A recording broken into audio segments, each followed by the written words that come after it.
That's right, ladies and gentlemen. It is Commissioner Cooper, and we are sleepless in Seattle tonight. Take it back to a little bit of the grunge. Here we are now. Entertain us. It's time for TSS Fantasy.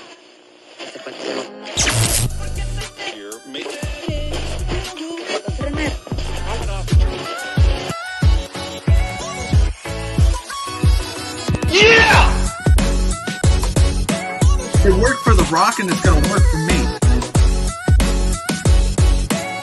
And you just got flandering. That's what it is!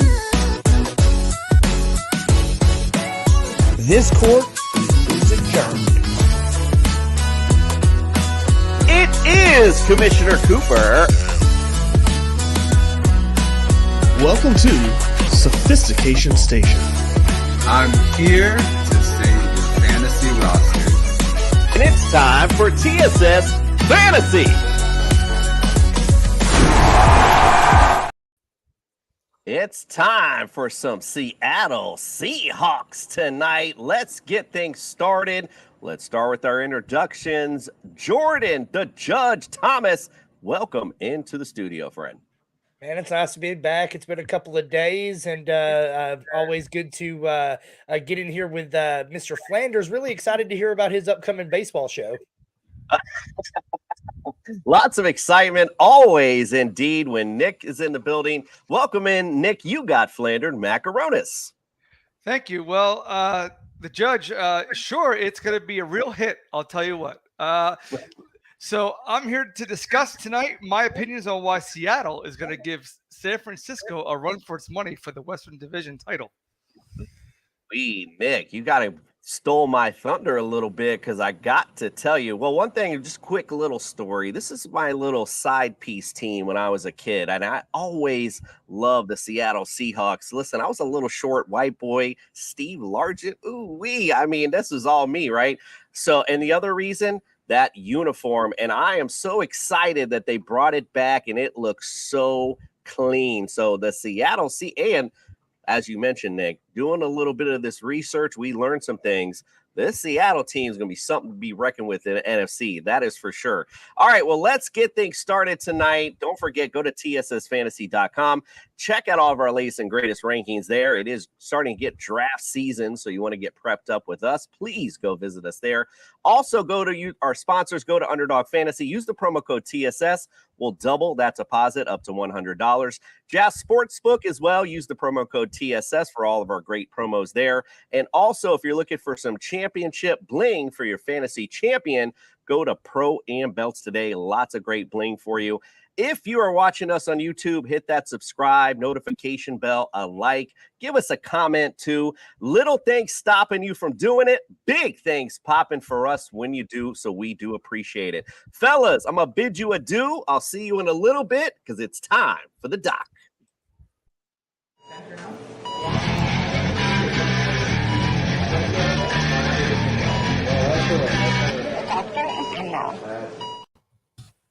The doctor is in. We are sleepless in Seattle today.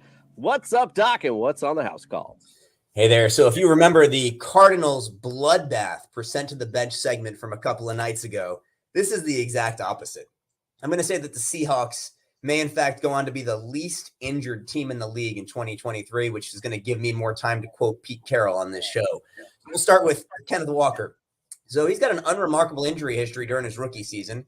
Went on to play 15 games. Nothing hanging over him over the offseason. We're going to go 15% of the bench for Kenneth Walker. Number 2, Tyler Lockett. So he played in 16 games per season in 7 of his 8 seasons and played in 15 games in his one outlier year. So he's on the field just about 16 games a season consistently. Again, nothing off-season remarkable. We're going 10% of the bench. And lastly, DK Metcalf, in his 4 seasons, he has not missed a single regular season game. We're giving him a 5% only because we don't give zeros on this show. 5% of the bench. Collectively, those 3 guys have a 30% to the bench total. Wow, that is very impressive indeed. Definitely your best grade thus far. Hopefully that means big things for this Seattle team going into this season. All right, Doc, we're going to finish up the West tomorrow. We go see the 49ers. All right, we'll talk to you then, sir.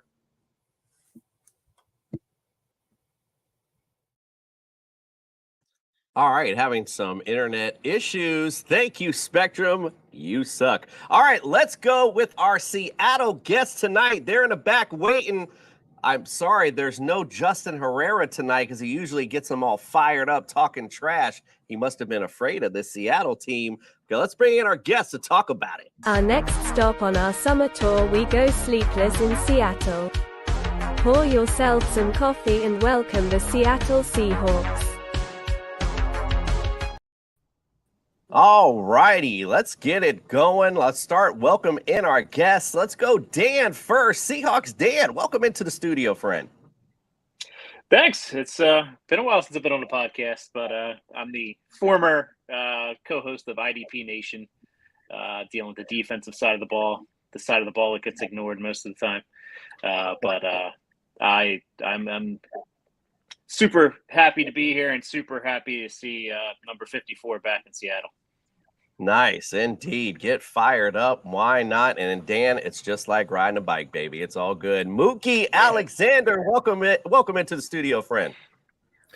Glad to be on, Kamish. I tell you what, it's summertime. It's boiling. It's 90 degrees. I've turned off the fan so it wouldn't interfere with the audio. But otherwise, I just can't wait for football. I was dreading last season, entering the 2022 season with the Seahawks and thinking this is going to be a slog to sit through. Well, I was wrong, and so were a lot of other people other than Louis Riddick and a few others. This year, completely different feeling where I just can't wait for preseason to start. You know, you're really feeling optimistic about your team when you're eager to watch preseason football. Indeed. Get fired up. I absolutely love it. All right. Well, let's also welcome in the professor of Belly Up Sports, Kevin Wilson. Welcome into the studio, friend. Oh, glad to be here, Commissioner, and just glad to see the new digs over here that you guys got going on, and I'm looking forward to talking about the Seahawks and see what we're going to come up with. And it's too bad Justin's not here because I was really looking forward to having a few choice words with him. So I guess I'll just have to hold that back and see what we can do when we are actually speaking one-on-one. Because, 49ers, Seahawks don't mix. We don't want them to mix. So I'm going to have some words for Justin at some point. You can be sure about that. Yeah, I think he was running scared tonight, Kevin. You got a little afraid tonight. I believe so, and he's got every reason to be concerned. He'll be in tomorrow night, though. Don't you worry. I'm sure we'll get a response then, nonetheless.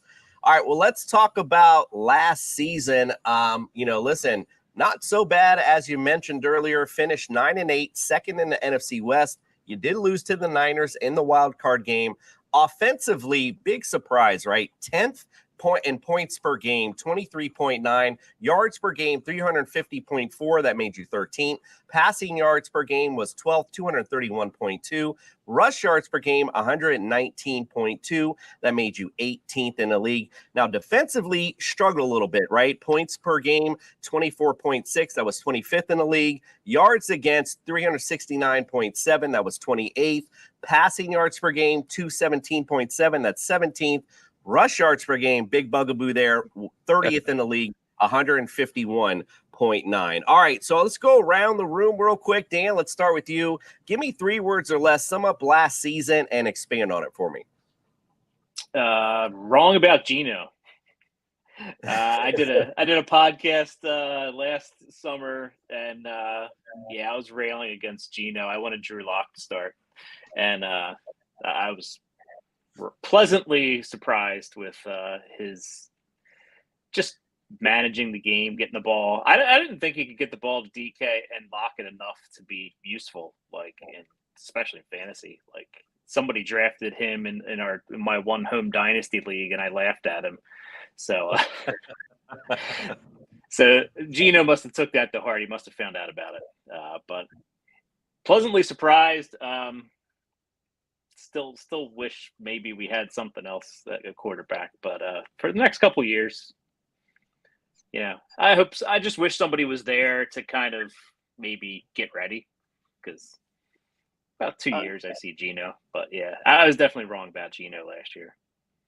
Yeah, you never know who Pleasantly that guy. surprised. You never know who that guy in waiting may be. And yes, Geno Smith, boy, he surprised all of us for sure. Mookie, how about you, my friend? Give me 3 words or less, sum up last season, and expand on it for me. Pete wrote back. So not Geno wrote back. This is all about Pete Carroll to me, because he gave Geno Smith the chance to start again when he hadn't been a full-time starter since 2014. And his tenure with the Jets, we know, was disastrous. And he ended up being a journeyman from there on out. But Pete Carroll believed in Geno Smith, even with the stuff we saw in Russell Wilson's absence in 2021. It didn't feel like Geno really had that leap in him to be a genuine starting quarterback. And he certainly proved us wrong on that front. He can be a legit starting quarterback in this league. Not saying he's going to be in the Mahomes or Jalen Hurts tier, but somebody who you can win games with. Now, that's a credit to Pete Carroll, but it's beyond just Geno. It's the fact that Seattle has got this promising draft class already with this year, with Devin Witherspoon and Jackson Smith and Jigba in the first round, and Derek Hall and Zach Charbonnet in the second round, but also the success of the rookie group last year. Tariq Woolen ends up tying for the league lead in interceptions with 6. You had Charles Cross and Abe Lucas, day one starting tackles, and normally that's a recipe for disaster. And they both played quite well relative to expectations. And then Kenneth Walker rushed for over 1,000 yards, scored 9 touchdowns. And that was as the backup running back for the first few weeks of the season, because Rashad Penny was the starter and then he got hurt. So Walker had to come in and be the lead back. And he finished second in Offensive Rookie of the Year voting. So after the Russell Wilson trade and everything that went down, all the drama, Pete Carroll, you could have justified saying, maybe this is the end for Pete's, and he's given us our absolute best years as fans, but maybe it's time to move on. Certainly he wrote back in that sense, because it's not just Geno, it's the draft class, and it's also his philosophy on offense, not defense, which I'm still very skeptical about. But on offense, the expectation was, all right, Geno's the quarterback, going to run the ball a bunch. It's going to be like 1970s looking football. No, they were very willing to throw with Geno Smith, and it worked pretty efficiently. So Pete Carroll, he definitely answered a lot of questions about what he can do post Russell Wilson, because we only had 2 years with him pre Russell Wilson. So now this is year 2 post Russell Wilson, and the trajectory of this roster figures to be going up. It certainly does. And again, as you mentioned, you guys Pete Carroll just reloaded and got right back on after that trade. And again, all due really to Geno Smith's play. Kevin, the professor, what say you? 3 words or less, expand on it for me. Well, I'm going to use the same word 3 times in a row, and that is wrong. Wrong. If you'll remember, a year ago, we were on this very show. We were talking about the Seahawks, and we were talking about Drew Lock or Geno Smith. Please don't let it be true. And we were talking about them perhaps making a trade for Baker Mayfield. Fortunately, that did not occur. And I was like, come on, we can do better at quarterback than this. And Geno Smith went in there, and he just blew the ever-living doors off the place. 4,000 yards passing, 30 TDs. He led the league in completion percentage. And also he led the league in on-target passes. So, which would explain why he led the league in completion percentage. So I thought that the Seahawks won 5 games last year. And the first game, because they were playing, of course, Russell Wilson in that first game a year ago on Monday night. I thought, well, if they win that game, the season is a success, no matter what happens after that. But they, made the playoffs. And so, fortunately, they made the playoffs because, if you remember, against the Raiders, Mr. Jacob, he ran all over the Seahawks. They had that game won late in the 4th, and all of a sudden Josh Jacobs busted out. Then he busted out in overtime, and they won the game. And we're like, well, they're out of the playoffs. They needed Green Bay to lose that last game, which, thanks to Detroit, they did. And so wrong, surprise all the way around.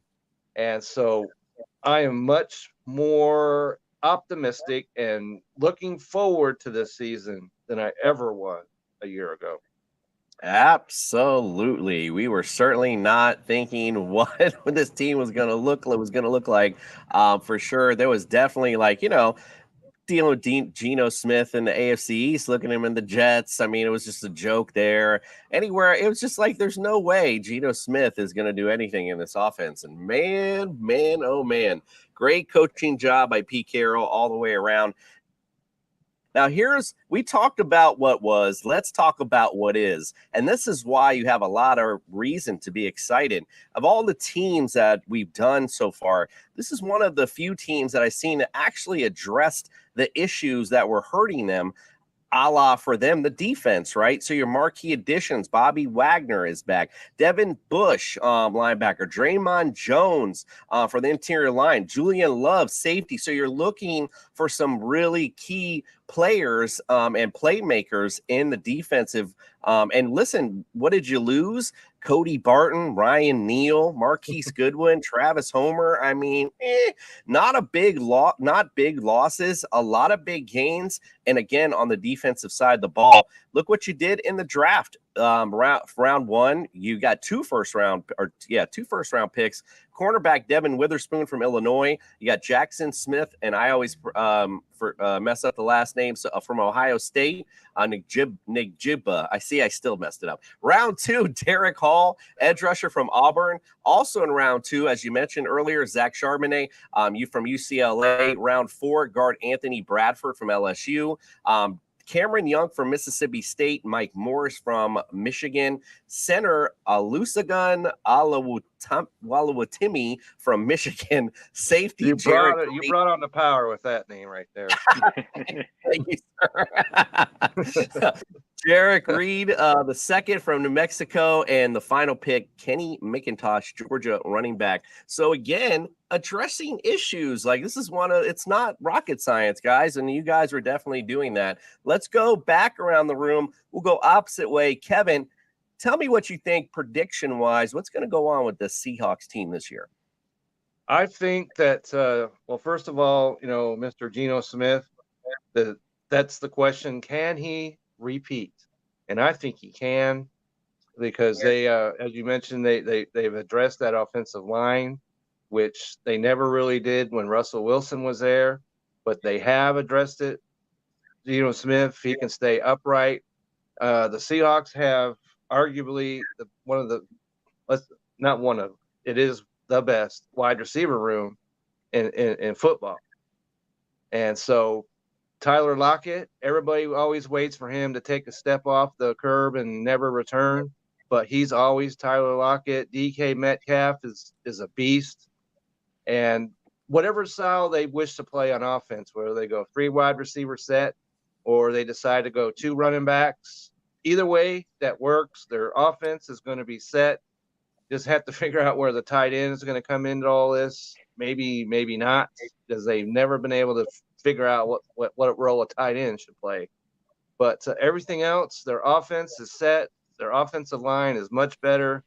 The defense is going to be better. It has to be better. And so, fortunately for them, they don't have to fly clear to Germany this year to play, the Buccaneers, because nobody travels more than the Seahawks every single year.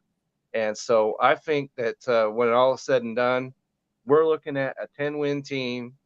10 wins. I don't know what the over-under is on their win total, but I'm going to go 10, maybe 11 wins, and they're going to give the 49ers every last bit they can possibly take to go down for this division. It's theirs. The other 2, Rams, cancel Christmas, the Arizona, we don't even know where they are. They don't know where they are. So it's a 2-team race, and I think the Seahawks can stay right with them, if not beat the 49ers for the division. I'm 100% with you. Mookie, what say you? Well, give me a prediction for this year for the Seahawks team. Well, it's interesting because as much as I praise the Seahawks for how they performed last year, I should add there was some fortune to the way their schedule broke. And by that, I mean the AFC West looked like that was going to be the absolute gauntlet of a division, and it was really just the Chiefs and Chargers. And they beat Los Angeles. But Denver and Russell Wilson, that went off the rails very quickly. And then the Raiders, whom they lost to, ended up being a very up and down team all year. Even against the NFC South, they got swept by the NFC South, and not one of those teams went above 500. So they had a favorable schedule, and they didn't have a lot of great wins on the resume as a result. This year, on paper, this looks like a much tougher schedule than last season because they got to play the NFC East, meaning Dallas made the playoffs, the Giants made the playoffs, the Eagles made the Super Bowl. And then you've got the AFC North, which is loaded with Baltimore, Lamar Jackson, and a new offensive coordinator. You got Cincinnati, which almost made the Super Bowl again.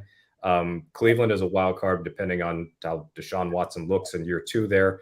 And then you got Pittsburgh and the fact that they seemingly can never finish below 500 with Mike Tomlin. So just those 2 divisions alone makes it a tougher schedule. In theory, it could all fall apart at any given moment. But on the plus side, the NFC West got worse last year because of the Rams falling off and ditto Arizona. It doesn't look like the Rams and the Cardinals are going to be much better this year. Even if Kyler Murray's ahead of schedule and he's able to play, that roster is not built to win many games this year at all. So the best case for Seattle is that they have essentially are starting with 4 wins, sweeping the Rams and sweeping the Cardinals again. So it's a matter of finding even 5, because this is not a particularly deep conference this year, the NFC. They could go 9-8 again and make the playoffs. But I think to win the division, with the way that the 49ers are just loaded with talent everywhere, they probably need to get 12 or 13. I think they'll fall a little bit short of that. I think 10-7 or 11-6 works, just looking at the schedule and projecting how teams are going to be. But the future of the Seahawks' success, at least for this season, is really dependent on the offense. And that sounds crazy to say because of how bad the defense was, but we have seen middling defenses and bad defenses be carried to deep playoff runs before.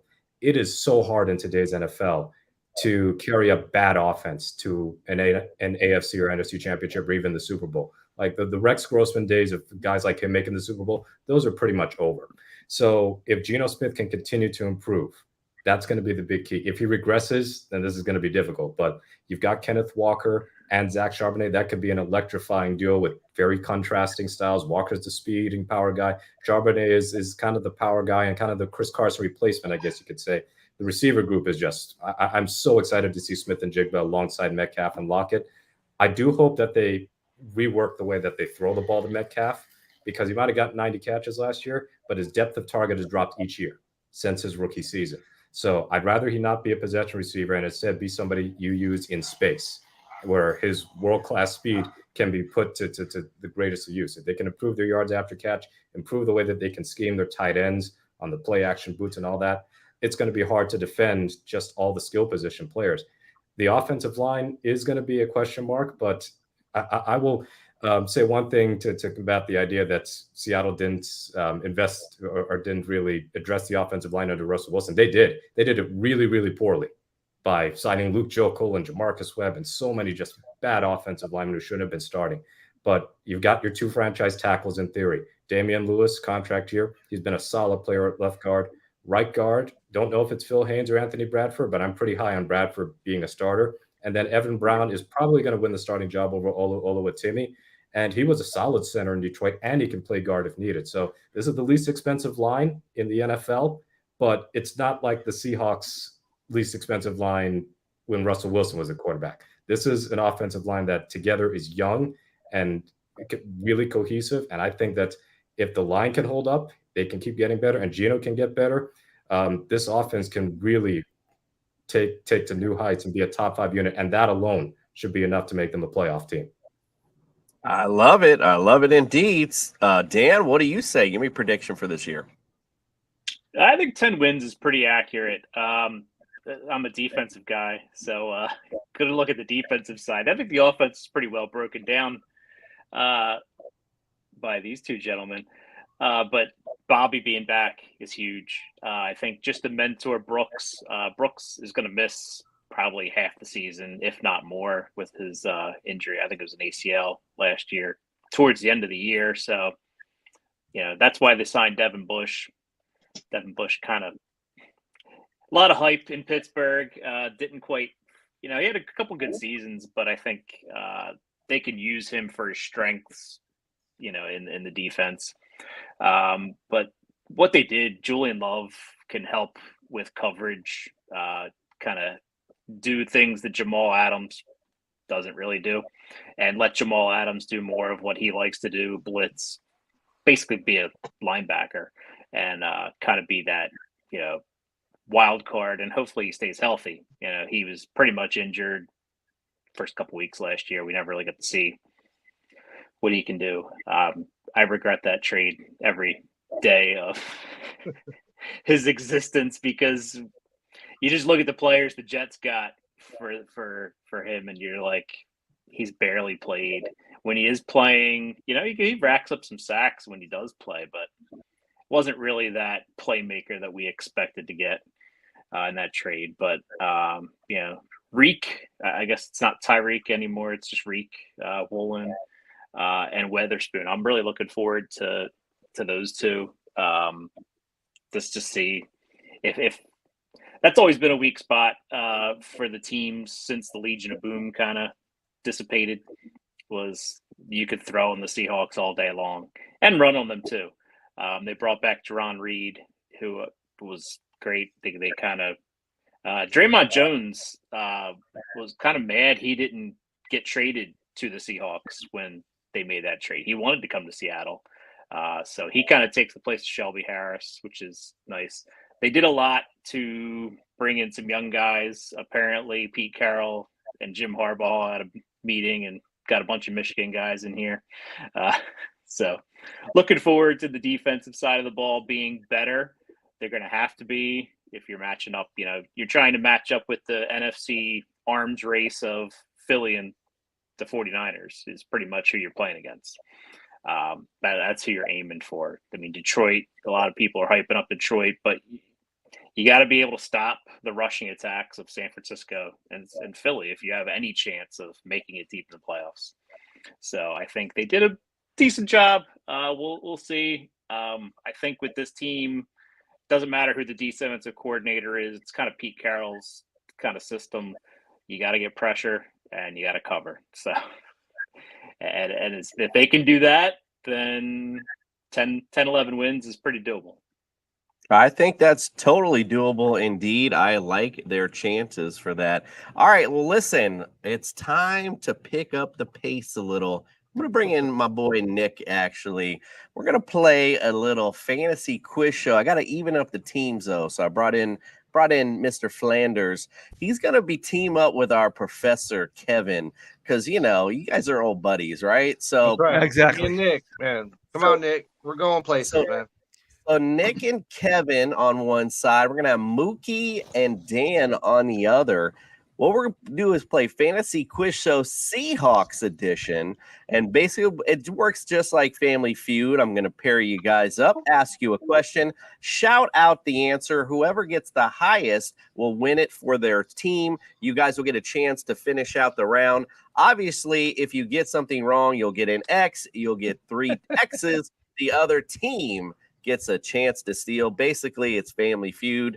All right, well, let's get it on. It's time for the Fantasy Quiz Show Seahawks edition. There seems to be no sign of intelligence. It's the Fantasy Quiz Show. Justin Jefferson. Justin Jefferson. It's going to be a long game. Not going to be a long game. Not going to be a long game tonight. We got Seahawks experts in the building. We're going to go Kevin and Mookie first up in round 1. All right, so again, just shout it out if you know it, and we'll go down the line. Top 5 answers on the board, gentlemen. Here is your question. I am looking all-time Seahawks history. I want to know your top 5 rush TD leaders. Shaun Alexander. Shaun Alexander. He's numero uno on the list with 100. So Mookie has earned it for his team. Dan, what say you? I will go with Chris Warren. Chris Warren. He's number 4 on this list with 52. Mookie, what say you, my friend? Marshawn Lynch, beast mode, baby. Our beast mode.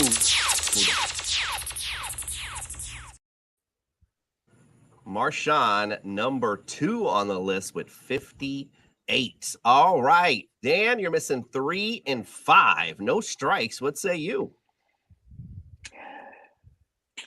Ricky Waters. Ricky Waters. Not on the list, sir. Mookie. He's there for a short time. Kurt Warner with a C. Kurt Warner. Definitely not with a K. All right, let's go to Dan. What say you? Recent time to me, Chris Carson. Chris Carson.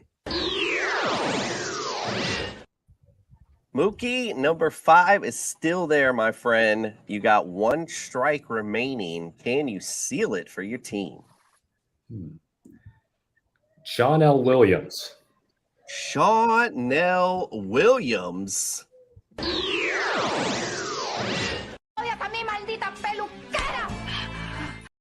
Not on the list. Nick and Kevin, you can talk this out. I don't know how much help Nick's going to be, although he has been our historian when we play these games. Pretty impressed with his knowledge, but we'll see. Can you guys talk this out? You're looking for number 5 on this list. I was going to go John. I was going to go John L, but that's not. No, it's not Chris Carson. Oh man, Kurt Warner from Penn State. He was already on there. Thanks for checking in, Janie. I'm going to say, Nick, I'm going to say Sherman Smith. Never heard of him. Sure, go ahead. Sherman Smith, final answer. Is he the paint guy? Nick's going to be. He might have. You can tell Nick's going to be. Nick's going to be great help for you. You can tell tonight, right? I mean, bringing on the power right here. I'm sorry I gave you a weak link, but let's go with Sherman Smith.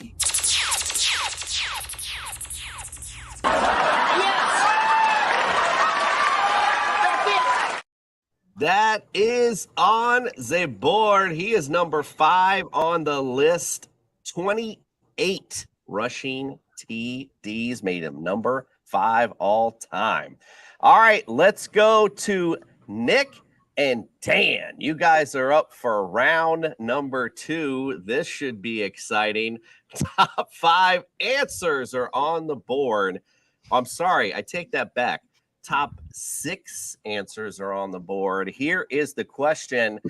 I'm still looking all-time history, but let's switch up a bit. I want to know winning percentages, and I want to know the teams you have the best winning percentage against.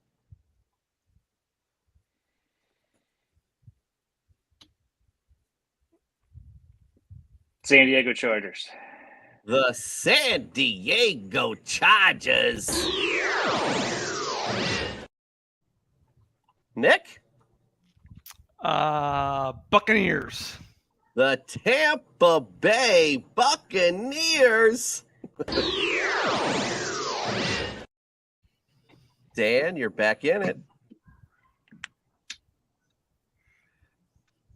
Arizona Cardinals. The Arizona Cardinals. Sorry, my guy's not here to do the buttons, and I got to flip back and forth. I'm sorry. All right, Nick, what say you? Panthers. The Carolina Panthers. All right, Nick coming through. Good job. Carolina Panthers on this list, number 4 all time, 8 and 4. They're tied with 2 other teams with a 667 winning percentage. So good job. You got number 4. Kevin, what's your next guess? I am going to go ahead and say Detroit Lions. The Detroit Lions. And you're going to hear him roar indeed. The Lions, number 2 all time. You guys are 11-5 all time against the Lions. All right, let's go back to Nick. Jacksonville Jaguars. The Jacksonville Jaguars.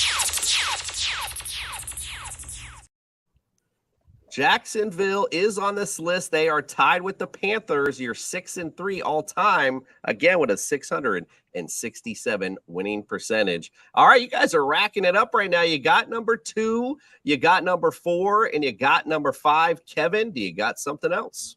How about the Houston Texans? The Houston Texans. So they are, because of winning percentage, number 1 on this list. You guys are 4-1 all time against the Texans. That's an 800 winning I figured percentage. they hadn't played them very much. And they are pretty much on everyone's list as well. Nick, you got another guess? Cleveland? The Cleveland Browns. That's a total guess. So what's funny about it, though, is that the Seahawks actually are on their list is pretty much all the teams that were pretty much bad or have been bad. It actually rolled tonight together. Number 3 all time, 13-6 you guys are against the Browns. You're missing number 6 on this list. Kevin, do you know it? Okay, let's go with the Rams. The Rams. Nick? I don't know, but let's go Atlanta. The Atlanta Falcons? Okay. Dirty. Like it? Dag nabbit. All right, you got 1 strike left. Janie, watching right now, says it's the Dallas Cowboys. What say you, Kev? Why not? Dallas Cowboys. The Dallas, go with Janie's guess, the Dallas Cowboys. Stop it. Get some help. All right, Mookie and Dan, can you steal this Come on, away? we did You all can the heavy talk- lifting for you guys. You can talk I think amongst using- yourselves. I think using the strategy of teams we haven't played very much. I've seen. I went down to Baltimore to watch them beat the Ravens the one time. They had very nice fans. They were very courteous to us. I think it might be the Eagles because the Eagles have yet to beat Pete Carroll in We went regular through season. a They good- haven't beaten in the playoffs either. And I remember the famous 42-0 shutout when Mike Holmgren was coaching. They had a massive shutout win when Dennis Erickson was coaching. I think it's the Philadelphia Eagles. So I'll tell you what, I'll give you both of them.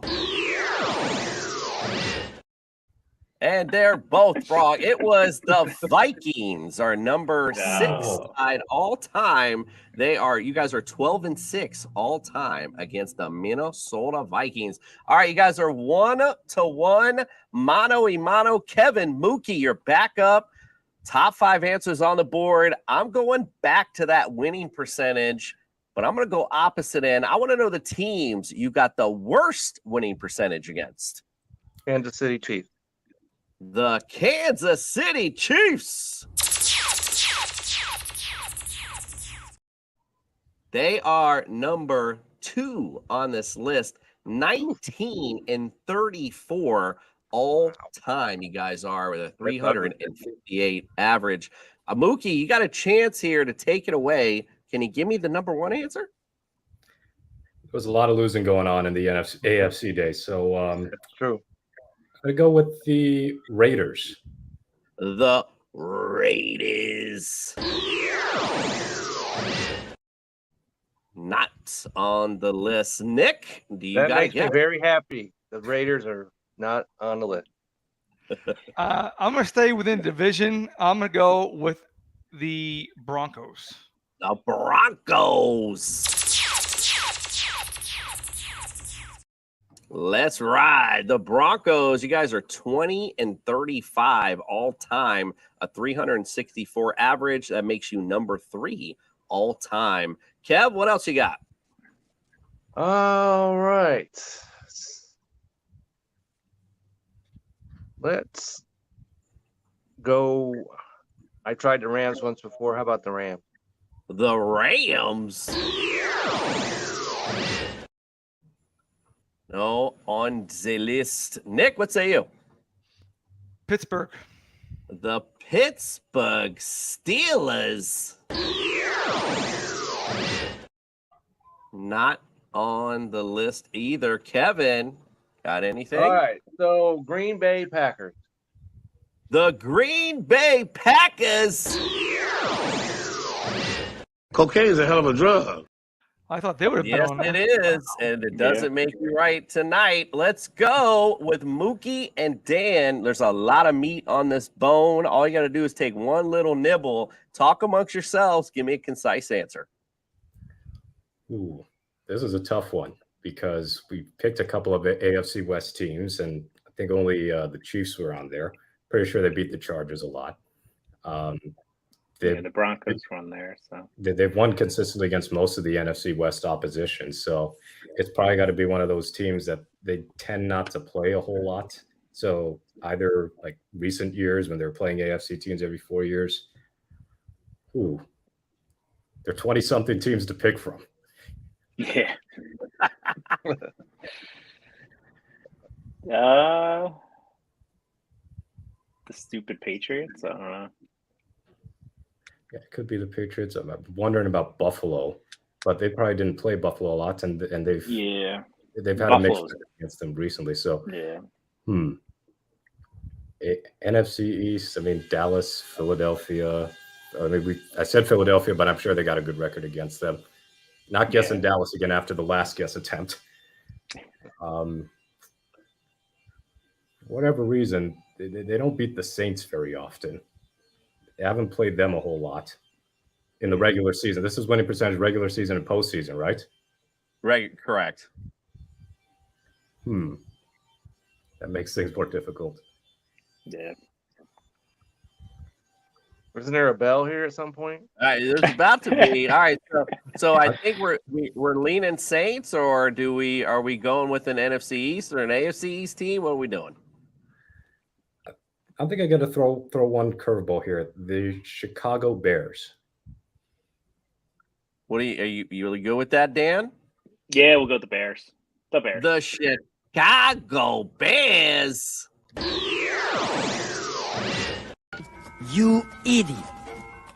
Oh, my friend, it was right there on the tip of your tongue.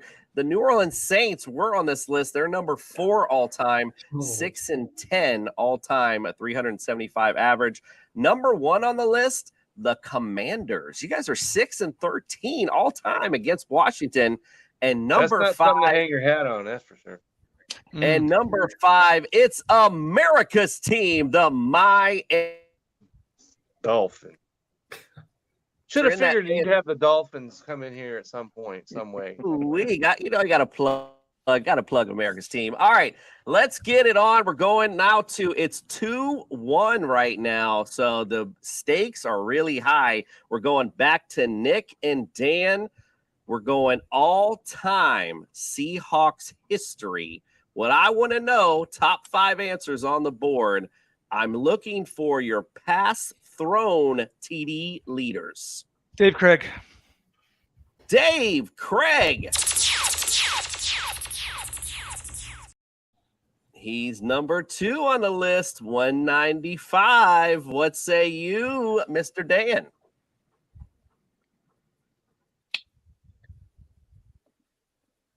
Go with I think Russ broke a lot of records. Russell Wilson? Russell Wilson is number 1, 292 all time. You got it. All right, Mookie, what say you? Matt Hasselbeck. Matt Hasselbeck. He's number 3. We're going down the list, 174. Dan, what say you? Jim Zorn. Jim Zorn. These boys are on fire. 107. We're looking for number 5. Mookie, can you sweep it out? John Kitna? John Kitna.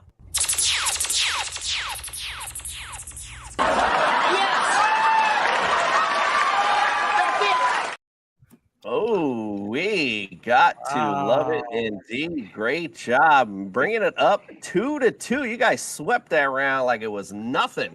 All right, We let's didn't get on the board, Nick. What's up? I got on the board. You didn't get on the board. I couldn't even open my mouth. Nick was quiet.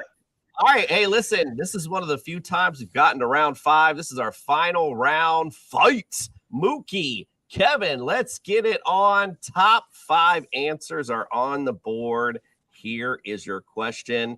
I'm going all-time history again, and I'm looking for your pass receiving touchdown leaders. Steve Largent. Steve Largent. Oops, I almost hit the X. My space wasn't up. Here we go. It's like, what took you so long to get that one out? I'm his love child. Of course, I'm not going to hit the X. He is numero uno on this list. 100 receiving TDs for Mr. Stevie Largent. All right, Nick, what do you got? Oh, who the hell else caught passes? Brian Blades. Brian. Oh, Kevin, I'm so sorry. What do you got? Yeah, I'm not good at this one. I will not be good at this one. I will be of little use to you on this one. Mr. Tyler Lockett. Tyler Lockett. He's number 2 on the list with 54. Nick, can you get on the board here? I'm going to hope it's flipping DK Metcalf.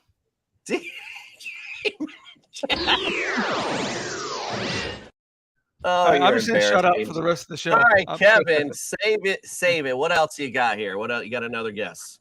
Doug Baldwin. Doug Baldwin. Doug Baldwin, number 3, 40 with 49. We're missing 4 and 5. Nick, come on, save yourself here. Anything? I got a name, but I know it's not it. Go ahead. I'm going to say it anyway. Bobby Ingram. Bobby Ingram. Why? Why, Nick? Why? All right. Mookie and Dan, talk this out. You got a little bit of meat left with number 4 and 5 on this list. Can you nibble for the win?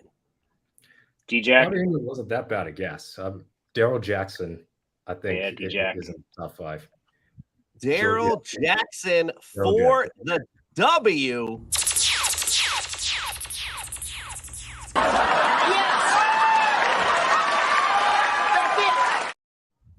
You guys nailed it. He is number 4 on the list with 47. And number 5, Joey Galloway, number 5 with 37. How do you like that? All right. Well, that makes 2 guys here winners tonight. Congratulations to Dan and Mookie. You're tonight's winners.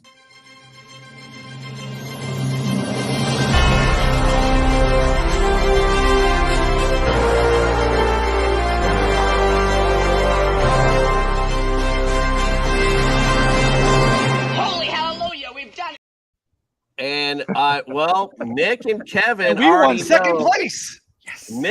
Nick and Kevin already know about our tradition on our show, so it's nice that at least it's our buddies that get to be the loser tonight. Yeah, not Leroy. Dumbass. Thank these. They call me dumbass. Stupid. So you're telling me there's a chance? No chance at all tonight. All right, let's go around the road. I left Nick on the side of the road on that deal. Right there. Yeah, but that's why I don't do the baseball show anymore. I handicapped you tonight, bro. I'm so sorry. All right, let's go around the room. Let's get everyone to plug themselves. We're going to take a quick break after this, and we'll do our fantasy focus. You guys are more than welcome to stay, but if you got a dip, I totally understand. That's your opportunity to do so. Let's get you plugged now. Dan, where can we follow, subscribe, get all your great content? I'm at Seahawks Dan 8 on pretty much everything. I don't really do much content anymore. Check out. I still hang out in the IDP Nation Patreon chat to just bother Daryl mainly, my old co-host. One of my biggest hobbies is just busting his chops constantly and making his life miserable. But IDP Nation is the podcast I left in good hands with him. And like I said, I just chime in there with some stuff. So if you like IDP, check it out. You can check out the old episodes. They're much better than new ones, but back when I wonder why he says that, right? Not to listen. Mookie, where can we follow, subscribe, get all your great content, sir? Well, you can follow me on Twitter at Mookie Alexander. It's as it's spelled on the screen there. And of course, I'm the managing editor. I'm the head honcho on the Big Cheese over at Field Goals as part of the SB Nation network. I also do occasional work on the main SBNation.com websites. So yes, that is my primary place of work. In a past life, I used to write about the UFC and MMA and boxing and all that, but now I am focused 100% on the Seahawks. So go ahead and follow me, not just on my personal account, but I also run the Field Goals account, which is at Field Goals on Twitter. Field Goals, what a great name. Gotta love it. Let's go Seahawks for all your great stuff there. Kevin, Professor, where can we follow, subscribe, get your great stuff? Oh, you can always find me at Twitter at Kevin62 WILSEA. And always, unlike Nick, I am in the deep end when it comes to fantasy baseball. You can go to the Belly Up Fantasy website. There are tons of articles from me on all kinds of different fantasy baseball subjects. There's a article that comes out from me every single week. And also on Sunday mornings at 10 a.m. Central, Chase and I are in the Belly Up Fantasy live football show. And we have a lot to talk about. We've been talking about the different kind of leagues and strategies for those leagues. So you'll definitely want to check that out. And then what Nick alluded to earlier is the fantasy baseball show that Vince and I are on. It's on Sunday nights at 7 Central. And so check us out there. And of course, when football comes around, I'm sure I'll have some articles on that as well. So get over to the Belly Up Fantasy website and just check out Kevin Wilson. You will most certainly find something. All right, indeed. And Nick wants you to check out the earlier episodes of the baseball show that he was kicked out of because they were maybe a little better, maybe. All right, so they're way better than they are now. All right, let's take our break. We got Kevin Murray in the back waiting on us. And of course, the judge is back as well. Let's give time for our fantasy focus. We're going to take a quick break. If you guys got to head out, good luck to your Seahawks. And thank you so much for coming in. If not, please stick around and we're going to get our fantasy focus on. We'll be right back. Fantasy Sports Corp and Underdog Fantasy have teamed up to start your fantasy season off in the win column with Best Ball. What is Best Ball? It's quite simply the easiest way to win. No team management, no trades, no waivers. It's their biggest contest ever and it has only gotten bigger. You simply have to sit and win. You don't even have to set your lineup. Always get your best score every week. Just enter a contest, draft your team, and Underdog will do the rest. What could make this even better? How about free money, up to $100 using our exclusive promo code? Go online now and use the promo code TSS to double your deposit up to $100. You tell them Gingerbread sent you. Good girl. Good girl, Gingerbread. All right, Kevin Murray, welcome in, my friend. Appreciate you coming in tonight. Hey, it's an absolute pleasure to be here. All right, well, we're going to get it on. It's time to do some fantasy focus on the Seahawks.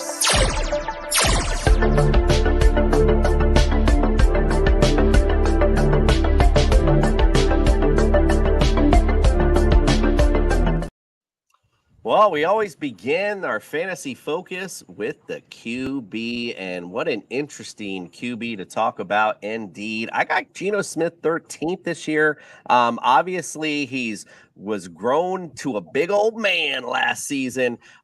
Again, we talked about it all we were talking about it during our prep prior. A lot of hate really for Geno Smith last year. It was pretty much looked at as a joke. I know I laughed a few times like, haha, can't wait to see what this Seahawks team looks like. Boy, foot insert in mouth. And man, those fantasy owners last year got a huge late round steal. And I like Geno Smith to pick up right where he left off with the additions they've made. Again, on the offense, they've just only gotten better and defensively as well. So I like Geno Smith this year. They're not afraid to throw it downfield with him, and I expect them to continue to do that. Geno Smith, for me, QB 13. Judge Jordan, I know you've been patiently waiting in the back. What say you, my friend? Well, I don't exercise patience too often, but I did in this case. And if I exercise a lot of patience in my drafts, I may just come away with a share or two of Geno Smith. But man, I got to tell you, when I'm going through these rankings, Geno is probably the hardest player in the league to rank. Like you want to love this guy and you want to rank him high, but you go through the quarterbacks and you look at them one after another. And I just think there's still a little bit of a limited ceiling with the guy. As much as I love him and I love the story, I'm not too far off of consensus here. I do have him at quarterback 15 coming into the season. The more that I'm sitting here talking out loud to, I will say it is possible to see a little bit of regression only because of what did we talk about earlier? They made the right moves defensively, so they might not see that team that's down all the time that you saw last season, perhaps, but we shall see. Kevin Murray, welcome in. I know you just got in, so let's get you warmed up. What do you say about Geno Smith this year? You know, I like him. I think I was a recipient of some of his success last year in some leagues. Obviously, he was affordable. I mean, he was just easy to pick up as anybody, and he shocked everybody. I think he's got the talent. They added more weapons. The offensive line is going to be stronger. You know, like the judge said, there's a lot of quarterbacks that I'd probably prefer in drafts. But if you're going to take that late round strategy, Geno's ideal. I think he's poised. He looks like he's got that swagger. He looks good right now. It seems like there's a lot of reports on his leadership as well. The team's definitely rallied around him. I think he's poised to have a better year than he did last year. The statistics might come out the same. He was super hot to start out last year, finished a little slower. I'm expecting a little more consistency. Obviously, they're going to pound the run game this year as best they can. But I think Geno's going to be super consistent in all those weapons. He's a great value if you're looking for a late round quarterback. Well, we do know, especially at the goal line, Pete Carroll likes to throw that football opposed to run it. Nick, what say you? Yeah, dumbest move of all time. So according to we don't need to talk about that any further. All right. Yeah, Cooper won't allow us to anyway. So our friends over there at Fantasy Pros last year ranked Geno Smith as the 5th ranked quarterback last year, and I had openly said, check the tapes, that Seattle was openly admitting, hey, we're tanking, we're rolling with Geno Smith, right?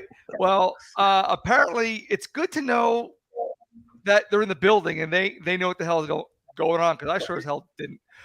Geno Smith, I'll tell you what, I picked him up on waivers last year, and then I traded him, and worked out for me a little bit. But I'll tell you what, I was dead wrong about Geno Smith. I don't see how he is going to regress. The only thing that might hurt owners is that they might be chasing the points from last year and jump up and grab him too early. Other than that, I think he's going to run with whatever he had last year. He's got the same coaches, the same offensive line, pretty much the same players. So I don't see him taking a step back. At 34, he's improving, not regressing, which is odd. I like the analysis. What say you, Professor Kevin? What do you say about Geno? Well, he certainly won't be the value that he was a year ago, because like Nick just said, you could get him off waivers. That's not going to happen this year, but I think that he could be still a pretty good value play, because all the so-called experts always say don't draft a quarterback till later on in the draft, but when you're in it with actual living human beings the quarterbacks start flying off the board by the third round. And so if you wait a little bit and don't get sucked into that, you can get Geno Smith a little bit later and come away with a major value play. And I think about 13th is about right, but it wouldn't just be a stretch for him to get into that top 10. And anywhere in there, if you can get him later in your draft, that will be a major bomb for you, because then you can get your running backs and your wide receivers, earlier in the draft while people are trying to scramble around and to get a quarterback.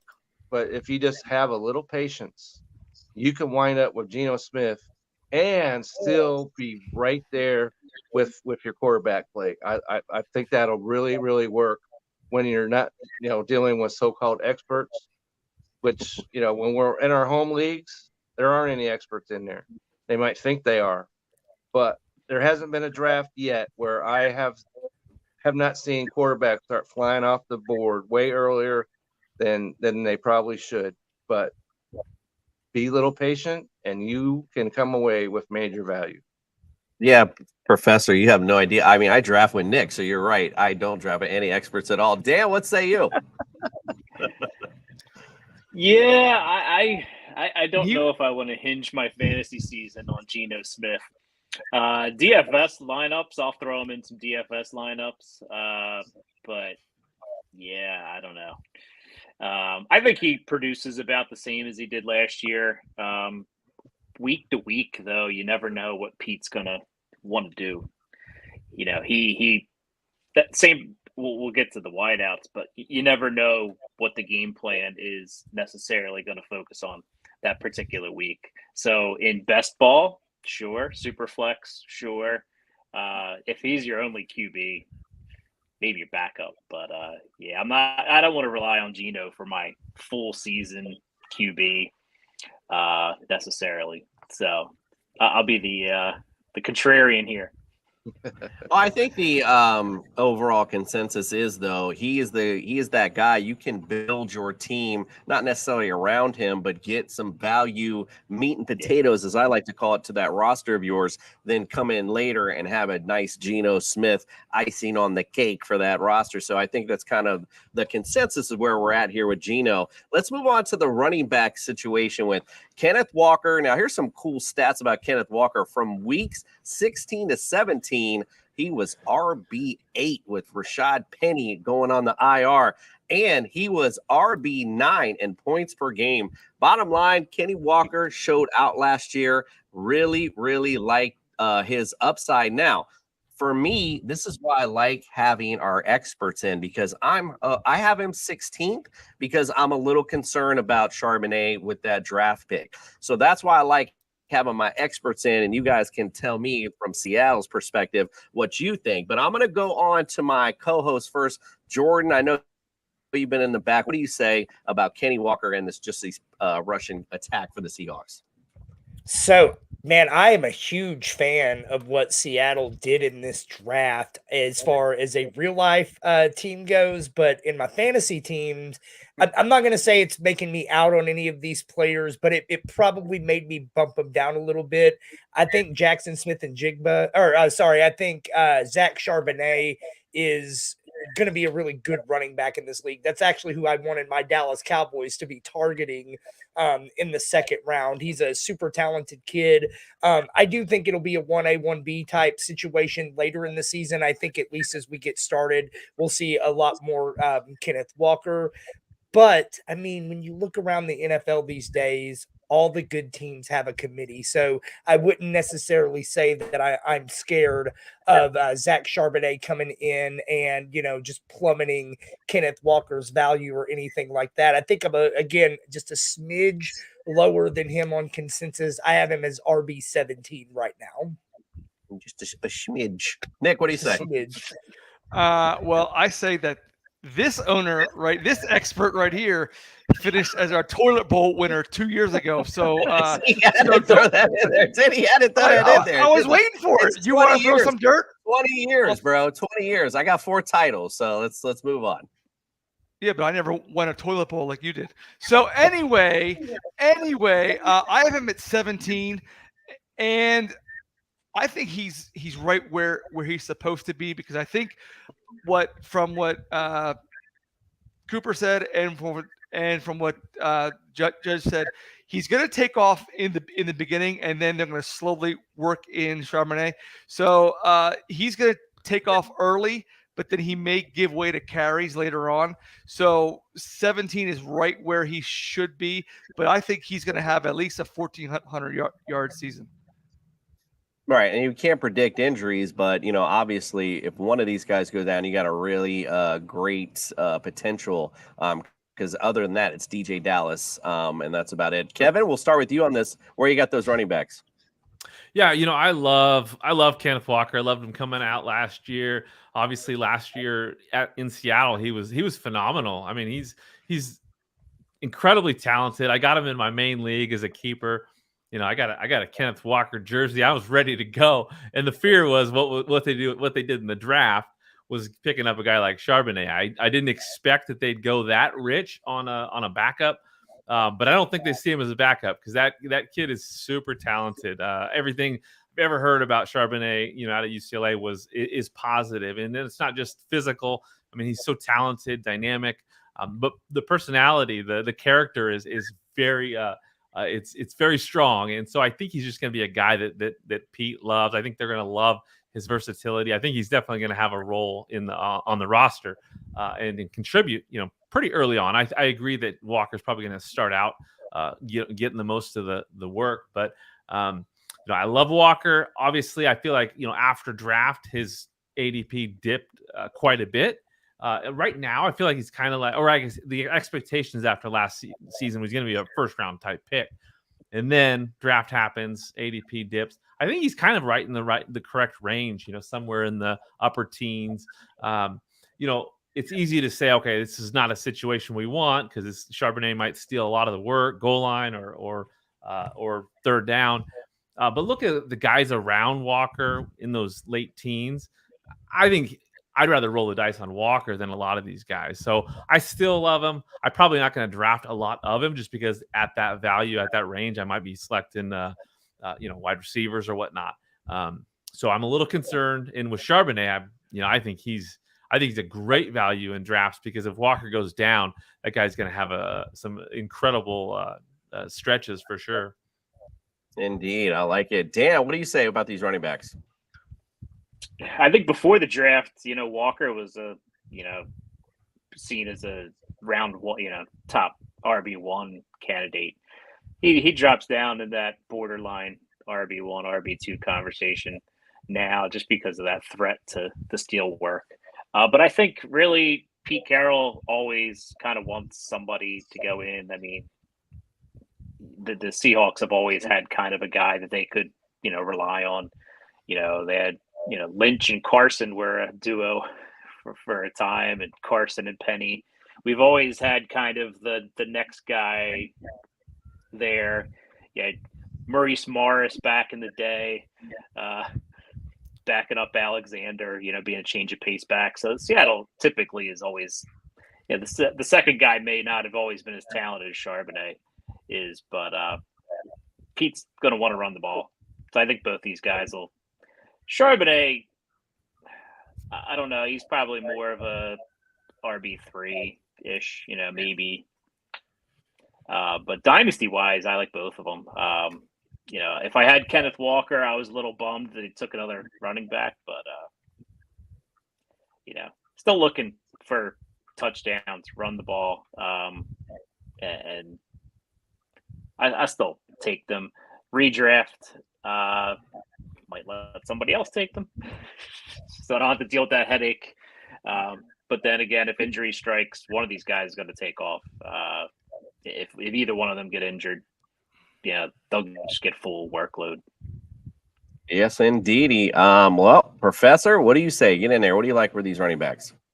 Well, I'm pretty much going to echo what everyone's saying right here. Before the draft, Walker was right there. It's one of the top 10 running backs, and if you had him on your dynasty team and the draft day came around, your mouth fell open a little bit.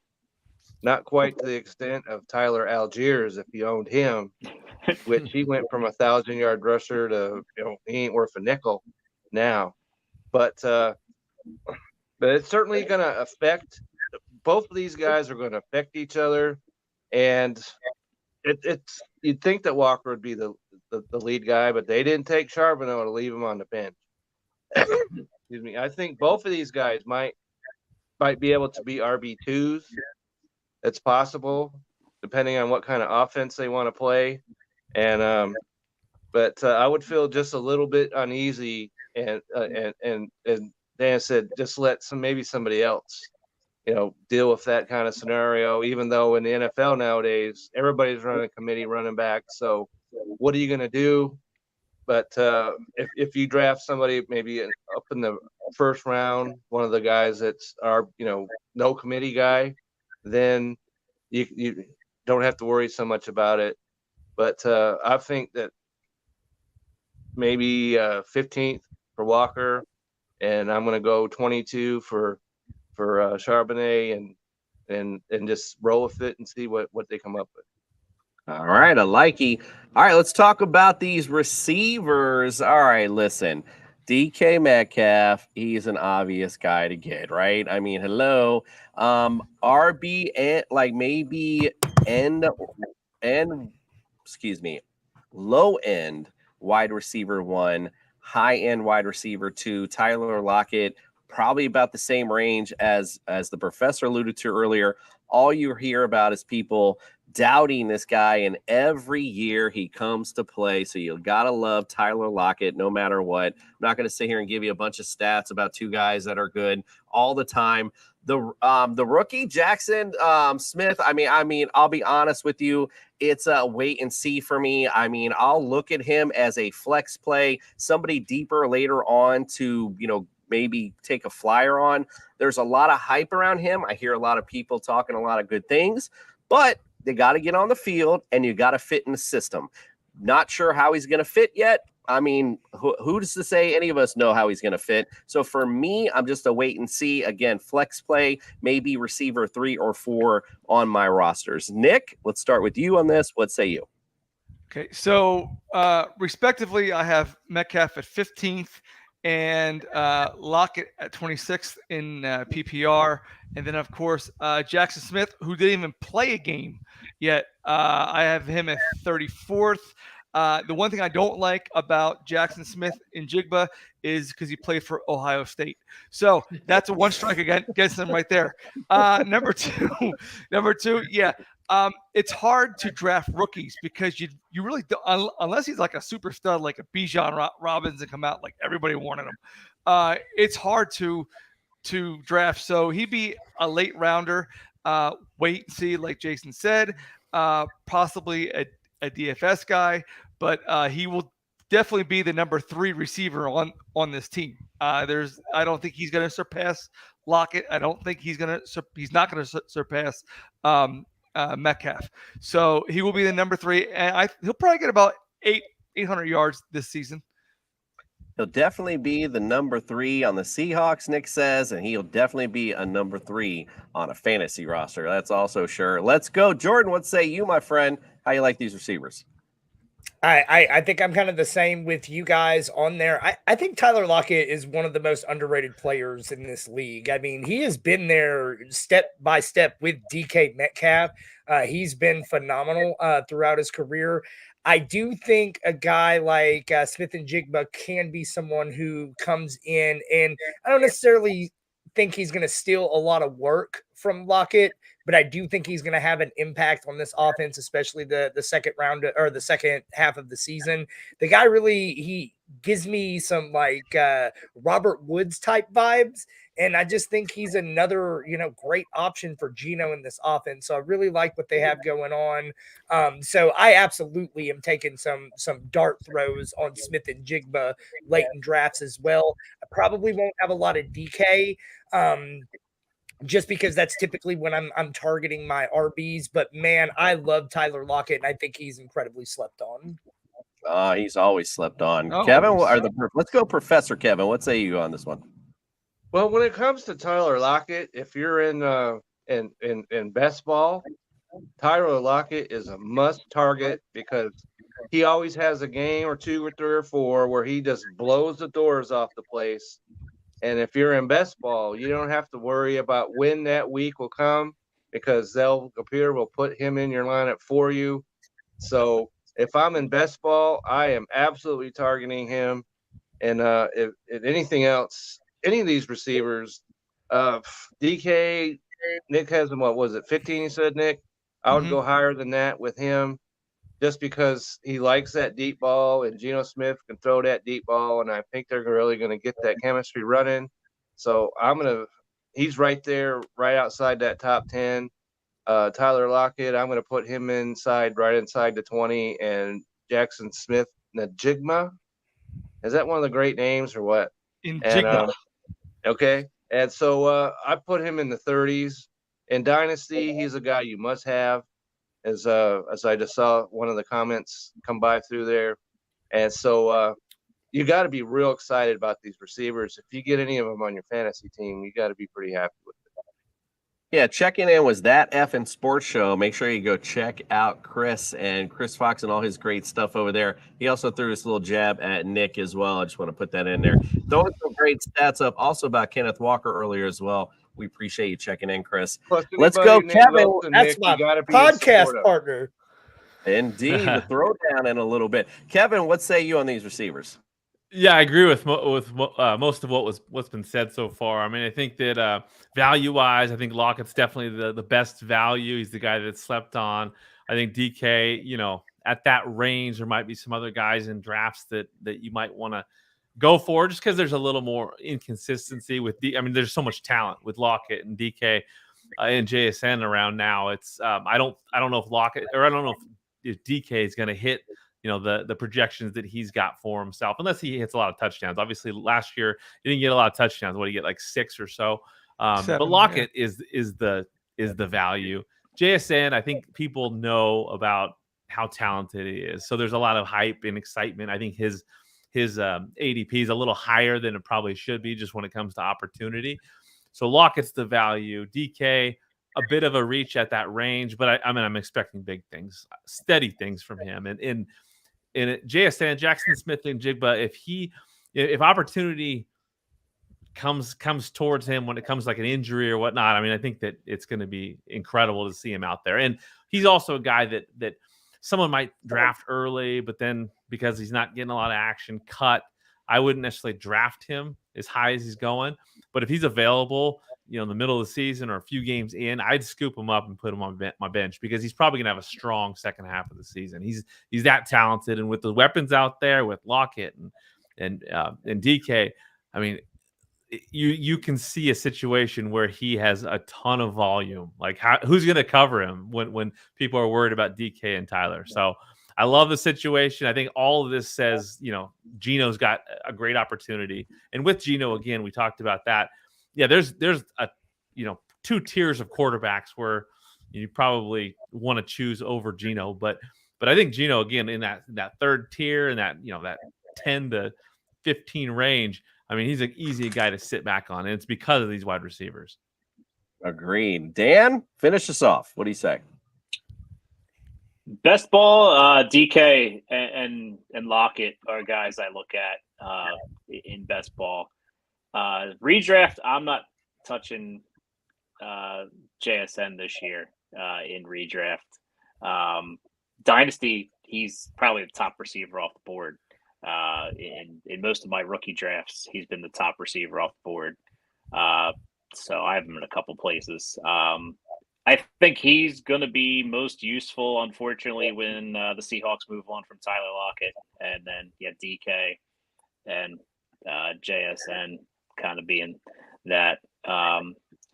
It's just tough looking at how often are they going to run 3 receiver sets. Because now you have the 2 backs. You have Fant is going to he's going to be on the field because you need. They don't have many tight ends on the field. They have Fant and Big Montana, Will Dissly, who keeps getting injured in halfway through the season and still catches touchdowns. But again, those are, he'll get 2 1 week, and then you won't see him for 4 weeks, and then you know, it's just the way the Seahawks don't really have a guy they force feed. When they try to force feed DK, it's normally against a corner that's in his head, and he gets frustrated, and then it's a bad game for them. But like I said, best ball, I prefer these guys better. I'd probably take, my wide receiver one. I'd prefer probably another wide receiver one over DK just because of that inconsistency week to week. Boom bust weeks. I can't clicking the button every week to put him in. It's just, is it going to be a week, or am I going to have to get it from somewhere else? So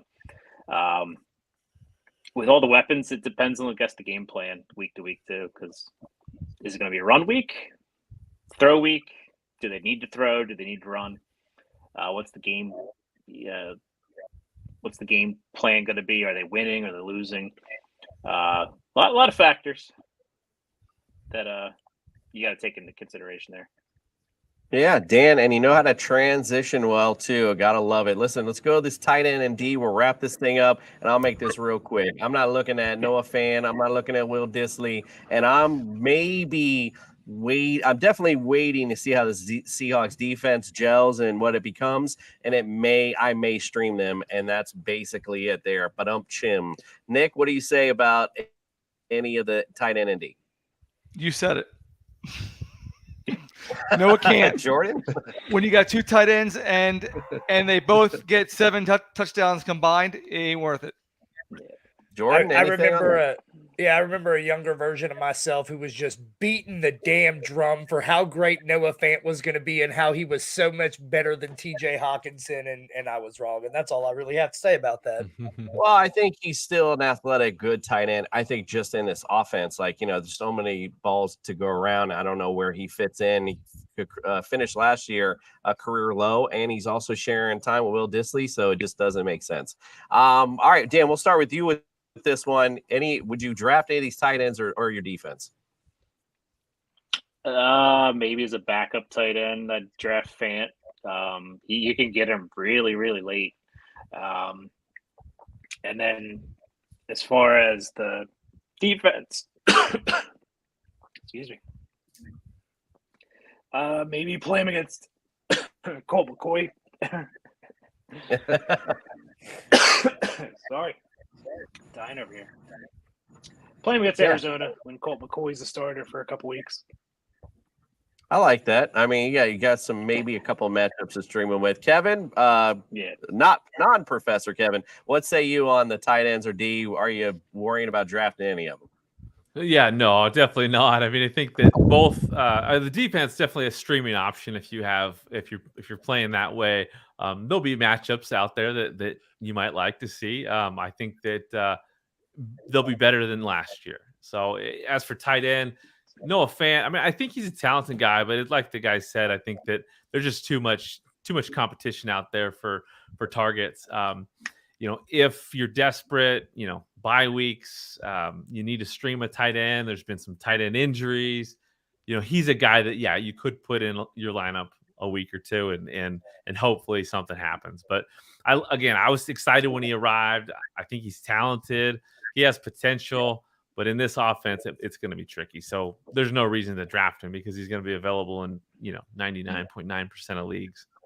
He'll be that one waiver wire option you'll need maybe 1 week to fill in. All right, Kev, what say you? Finish this off, Professor. Are you doing anything with these tight ends or D? I am doing absolutely nothing with the tight ends. I thought that Noah Fant would do better last year when because he came over and he didn't have Russell Wilson, who doesn't know what a tight end is, and but it just didn't happen. And so I want absolutely, even in a tight end scenario, the league is really short on quality tight ends, but you can get somebody later in the draft that will have some kind of an impact on it. It's not going to be him. And as far as the defense, they start against the Rams at home. That might be something you might want to look at, but I still wouldn't. I don't think I would roll with that just yet. I want to see what kind of defense they can play. So I'm at best, they're someone that you're going to stream, and not someone you're going to draft. on opening day. I just don't see any of that happening. No defense, no fan on my fantasy team.